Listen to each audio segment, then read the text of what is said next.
तो मेरे प्यारे नन्हे मुन्ने बच्चों, अभी आप कक्षा 8 पास करके 9th में प्रवेश लिए हैं और इसी के साथ 2024-25 का यूपी बोर्ड ने जारी कर दिया है नया पाठ्यक्रम। जी हां, पाठ्यक्रम नया है, यहां पर वर्ष नया है परंतु पाठ्यक्रम पुराना ही चलेगा, पुराने हिसाब से। तो अगर आपको पढ़ने की थोड़ा सा एक्साइटमेंट है, जल्दी पढ़ना चाहते हैं, तो पुरानी प्लेलिस्ट से आप कक्षा 9 को पूरा कर सकते हैं इन्हीं चैप्टर्स के साथ।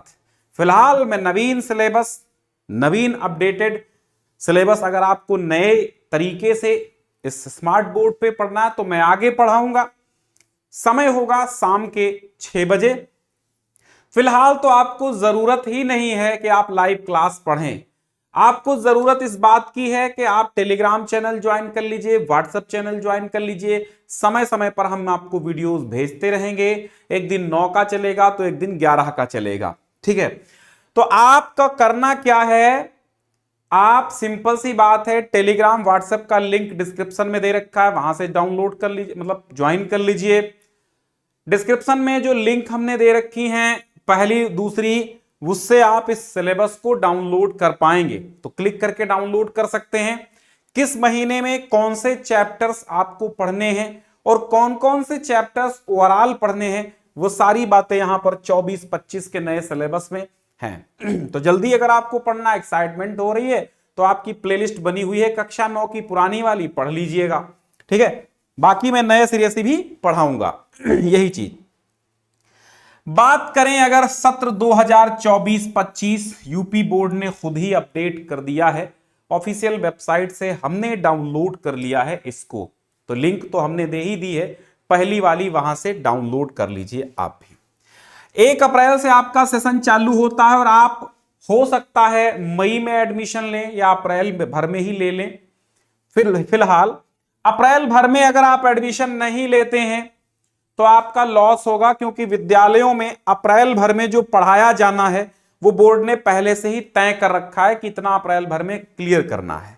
हिंदी गद्य के विकास का संक्षिप्त परिचय, चूंकि आप नए हैं तो नहीं जानते हैं, हिंदी गद्य पद्य के विकास में यह होता है कि कौन सा युग कब चला। जैसे आपने भारतेंदु पढ़ा होगा, भारतेंदु हरिश्चंद्र को जानते होंगे, रसखान के सवैये कक्षा 8 में पढ़े होंगे, कबीर को पढ़े होंगे, तो ये सब इनकी रचनाएं क्या क्या हैं, कौन सा लेखक किस युग का है, यही सब बातें होती हैं गद्य के विकास के संक्षिप्त परिचय में, जिसमें आपको भारतेंदु युग पढ़ना है और द्विवेदी युग पढ़ना है। दरअसल मैं आपको बता दूं ये होता क्या है, भारतेंदु युग में जो भारतेंदु हरिश्चंद्र जी थे, जिनको आपने पढ़ा होगा प्रेम माधुरी नाम से, हो सकता आपको पुस्तक में आपको कहीं मिल गया हो, नहीं तो 9th में मिलेगा ही। तो भारतेंदु जी के नाम से भारतेंदु युग का नाम पड़ा और इनके साथ में समकाल में जो भी लेखक लेखिका हुए, फिलहाल लेखिकाएं नहीं थी, लेखक हुए, तो उनका परिचय, उनकी कृतियां, उनकी रचनाएं, जैसे आप प्रताप नारायण मिश्र को पढ़ेंगे, ये भी भारतेंदु युग के हैं, ठीक है। द्विवेदी युग इन्हीं के बाद चलता है, जिसमें महावीर प्रसाद द्विवेदी का नाम आता है, तो इनके बारे में आपको पढ़ना पड़ेगा, इनकी रचनाएं और इनके साथ के जितने भी लेखक हैं उनकी रचनाएं और उपलब्धियां पढ़नी होती हैं। इसी तरह हिंदी पद्य यानी हिंदी काव्य साहित्य का विकास का संक्षिप्त परिचय ऑलरेडी प्लेलिस्ट में पढ़ा हुआ है, तो देख सकते हैं, बाकी नए सिरे से भी हम पढ़ाएंगे। इसी के साथ आपको कबीर दास का साखी, साखी एक चैप्टर है जो कविताओं में आता है, यानी कि काव्य खंड में आता है। आपको 2 खंड मिलेंगे, एक काव्य खंड पढ़ना होगा, एक गद्य खंड पढ़ना होगा, एक संस्कृत खंड पढ़ना होगा, एक व्याकरण खंड पढ़ना होगा, ठीक है। तो 4 खंड आपको पढ़ने होंगे। गद्य में आपकी कहानियां होंगी, निबंध होंगे, बातचीत लिखी होगी गद्य में, कहानी जैसे मंत्र कहानी, तोता कहानी, गिल्लू कहानी, ठीक है। निबंध भी होंगे, ठेले पर हिमालय धर्मवीर भारती का, ऐसे करके बात पंडित प्रताप नारायण मिश्र का, तो ये पढ़ेंगे आप गद्य के भागों में। और एक काव्य खंड होगा जिसमें कबीर की कविताएं, पंत की कविताएं, निराला की कविताएं, ठीक है। इसी तरह शिवमंगल सिंह सुमन की और कबीर दास की और रहीम दास के दोहे, इस तरह आपको इसमें पढ़ लेना होगा। बात पंडित प्रताप नारायण मिश्र का ये गद्य खंड में होगा, तो आपको बात, ये 2 चैप्टर अप्रैल भर में क्लियर करने हैं। एक गद्य खंड का बात पाठ प्रताप नारायण मिश्र का, दूसरा साखी कबीर दास का काव्य खंड से। ये 2 पढ़ लेने हैं। कब? अप्रैल भर में सिलेबस समाप्त करना है। इसके बाद आएंगे जब मई आपकी लगेगी, अभी अप्रैल के बाद, तो एक कहानी है मंत्र। मंत्र किसकी है? मुंशी प्रेमचंद की कहानी है। ये भी आपकी किताब में मिलेगी, ये आपको पढ़ना होगा। फिर है प्रभु जी तुम चंदन हम पानी, प्रभु जी तुम चंदन हम पानी, जाकी अंग अंग बास समानी, प्रभु जी तुम चंदन हम पानी। ये पढ़ना होगा। रैदास की कविता, इसका भी व्याख्या पढ़नी होगी, इसका अर्थ समझना होगा। बड़ा नॉर्मल सा, सिंपल सा है। मंत्र कहानी प्रेमचंद की, इसी मई भर में पढ़नी होगी। पदावली कविता काव्य खंड में मीराबाई का चैप्टर खत्म होगा। अब इसी महीने में संस्कृत खंड से पहला चैप्टर वंदना, तेजो अस तेजो मई धेहि, ये वाला पढ़ लेना होगा, वंदना चैप्टर। और इसी मई महीने में आपका एमसीक्यू, यानी कि एमसीक्यू का मतलब होता है मल्टीपल चॉइस क्वेश्चंस, यानी कि वस्तुनिष्ठ प्रश्न। ठीक है, वस्तुनिष्ठ प्रश्न यानी कि जिनको बहुविकल्पीय प्रश्न कहते हैं, जिनके एक प्रश्न आपको दिया जाएगा जिसमें 4 विकल्प होंगे। ये इतना तो आप समझते होंगे। ठीक है, इसके बाद जून में तो मस्ती ही मस्ती है, बट आपको मस्ती नहीं करनी, आपको ज्ञान पैदा करना है, ज्ञान प्राप्त करना है। ठीक है, चलो। तो ग्रीष्म अवकाश 30 दिन का होता है, आपको 10 दिन अवकाश उठाना, बाकी आपको पढ़ना है बस। फिर जुलाई लगेगी, गर्मियों की छुट्टियां खत्म होंगी, आएगी जुलाई। इसमें एकांकी का स्वरूप, एकांकी के तत्व, एकांकी के प्रकार, एकांकी का उद्भव और विकास, ये एकांकी एक भाग होगा आपकी किताब में, वो पढ़ना होगा। ठीक है, आपकी किताब में एक भाग मैंने बताया गद्य का होगा, एक काव्य का होगा, एक संस्कृत का होगा, एक व्याकरण का होगा, और एक 5वां भाग होगा आपकी किताब में जो एकांकी का होगा। ठीक। फिर काव्य सौंदर्य के कुछ तत्व होते हैं, जिसमें रस, छंद और अलंकार। अलंकार शायद आप जानते हो, उपमा, रूपक, उत्प्रेक्षा, ये सब अलंकार कहलाते हैं। फिलहाल आप समझ जाएंगे आप जब पढ़ना चालू करेंगे, कोई दिक्कत नहीं होने वाली। संस्कृत में आपको सदाचारः पाठ पढ़ लेना है, पुरुषोत्तम रामः, ये 2 पाठ इसी जुलाई में पढ़ना है। फिर दीपदान एकांकी पढ़ना, मैंने बताया ना एक भाग एकांकी का होगा, तो दीपदान एकांकी डॉक्टर रामकुमार वर्मा की, आपने पन्नाधाय वाला वो देखी होगी, एकांकी आपके विद्यालयों में होती होगी, तो वो वाली है। फिर इसी में सेकेंड मंथली टेस्ट होगा वर्णनात्मक प्रश्नों पर आधारित। फिर अगस्त जैसे ही लगेगी, अपने को क्या करना, अगस्त में क्या क्या पढ़ना है? हिंदी व्याकरण पढ़नी है, शब्द रचना, वर्तनी, विराम पढ़ने हैं, विराम चिन्ह पढ़ने हैं, जैसे पूर्ण विराम, अल्प विराम, अर्ध विराम। ठीक है, दोहा पढ़ना है, पाठ रहीम का है, ये रहीम का एक पाठ होगा दोहा, काव्य खंड में ये पढ़ना होगा। फिर गुरु नानक देव का हजारी प्रसाद द्विवेदी जी द्वारा रचित गुरु नानक देव नामक एक पाठ हमें गद्य में पढ़ना होगा।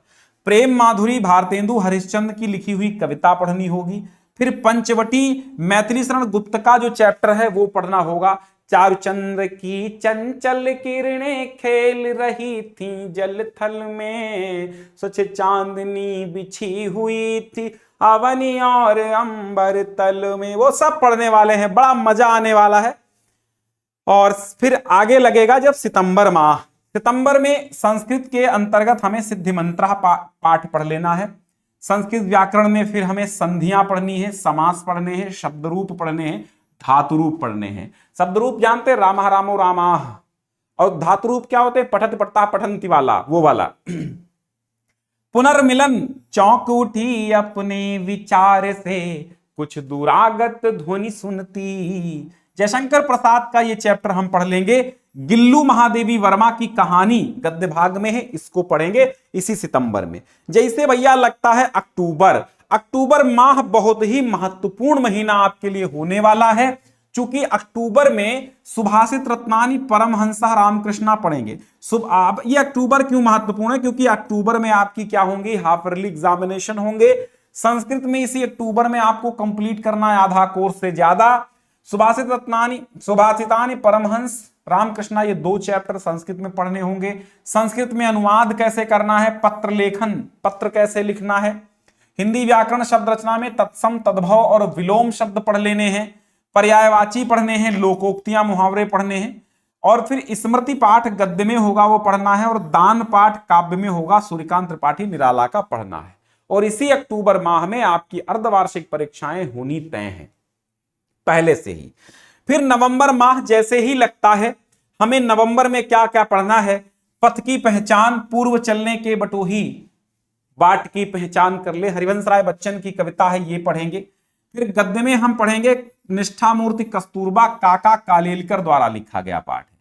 सोहनलाल द्विवेदी का उन्हें प्रणाम कविता पढ़ेंगे। अच्छा होता कविता केदारनाथ अग्रवाल की पढ़ेंगे। ठेले पर हिमालय गद्य में सोहनलाल द्विवेदी का पाठ है। तोता कहानी रविन्द्रनाथ टैगोर की है। फिर हमें एकांकी पढ़नी होगी, लक्ष्मी का स्वागत एकांकी भाग में, जो उपेंद्रनाथ अश्क ने लिखा है। फिर काव्य सौंदर्य के तत्वों में थोड़ा बहुत जो रसछंद अलंकार बचे होंगे, ये भी हम यहां पर पढ़ लेंगे। और तीसरा मासिक टेस्ट इसी महीने में आयोजित होगा, जो एमसीक्यूज यानी कि ऑब्जेक्टिव क्वेश्चन पर आधारित होगा। चलते हैं हम दिसंबर माह में। दिसंबर माह 9वां महीना होगा। संस्कृत में हमें कृष्ण गोपाल नंदना पढ़ना होगा, संस्कृत व्याकरण की चीजें पढ़नी होगी, पत्र लेखन पढ़ना होगा। सड़क सुरक्षा यातायात के नियम पढ़ने होंगे। नए मेहमान एकांकी उदय शंकर भट्ट की पढ़नी होगी। सीमा रेखा एकांकी विष्णु प्रभाकर की पढ़नी होगी। और इसी में पढ़ेंगे कविता बादल को घिरते देखा है, नागार्जुन के द्वारा लिखी गई।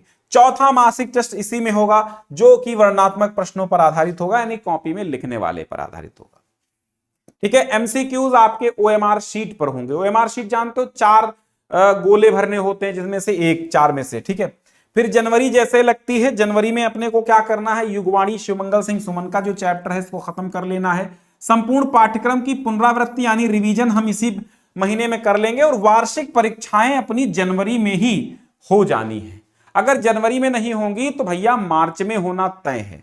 फिर यहां पर तो वैसे फरवरी में आपकी उत्तर पुस्तिकाओं का मूल्यांकन होगा, यानी कॉपी चेकिंग हो जाएगी। और छात्रों के परीक्षा फल का वितरण वैसे मार्च में बताया गया है, लेकिन कुछ विद्यालयों में मार्च में एग्जाम कराए जाते हैं, तो मार्च भर में ही आपका ये होना तय है। मार्च भर में आपका सेशन खत्म हो जाएगा। अप्रैल से आपका 10th चालू हो जाएगा, अप्रैल 2025 से। ठीक है, तो इस तरह आपका ये सिलेबस है। ये पाठ आपको पढ़ने हैं। अभी से अपने सारे दोस्त जो आपके साथ एडमिशन कराए हैं, आप सभी को बुला लीजिए, जोड़ लीजिए कि ज्ञान सिंधु कोचिंग क्लासेस नाम से एक यूट्यूब चैनल है, जहां अरुणेश सर पढ़ाते हैं। हिंदी बखूबी आपको पढ़ाई जाती है, हिंदी में कोई दिक्कत नहीं होने वाली है। A to Z चीजें आपको सब समझाई गई है। तो आप सभी दोस्तों से बता दीजिए, शेयर कर दीजिए व्हाट्सएप पे इस चैनल को, इस सिलेबस को। जो नए एडमिशन लिए होंगे नए सेशन में 2024-25 के, जिनका बोर्ड एग्जाम कक्षा 10 में 2026 में होगा, वो अभी से जुड़ जाएं। और 2026 आते आते हम उन्हें 70 में 70 के लायक बना देंगे। 70 का पूर्णांक होता है, तो 70 में 70 वो उनको मिल जाएंगे। ठीक है, और अभी भी अगर 9th आप पूरा वर्ष हमारे साथ रह करके पढ़ते हैं, तो कोई भी नहीं रोक सकता। 9th में भी आपके 70 में 65 प्लस तो आने तय ही है, 100 में यानी कि 95 प्लस। ठीक है, चलिए। तो भैया अगर आपको डाउनलोड नहीं कर पा रहे हैं तो स्क्रीनशॉट ले लीजिए। मैं एक बार स्क्रीनशॉट दिला देता हूं आपको। पहला नंबर स्क्रीनशॉट ले लीजिए, फिर दूसरे नंबर पे ये स्क्रीनशॉट ले लीजिए, फिर तीसरे नंबर पे ये स्क्रीनशॉट ले लीजिए, चौथे नंबर पे ये स्क्रीनशॉट ले लीजिए, 5वें नंबर पे ये स्क्रीनशॉट ले लीजिए, और 6ठे नंबर पे नहीं, कुछ नहीं लेना, 5 स्क्रीनशॉट ये लेकर के रख लीजिए, वीडियो रोक रोक के। बहुत बहुत धन्यवाद, आप सभी जुड़े। और बता दो सबको कि बहुत कायदे से पढ़ना है आप सभी को। बहुत बहुत शुक्रिया।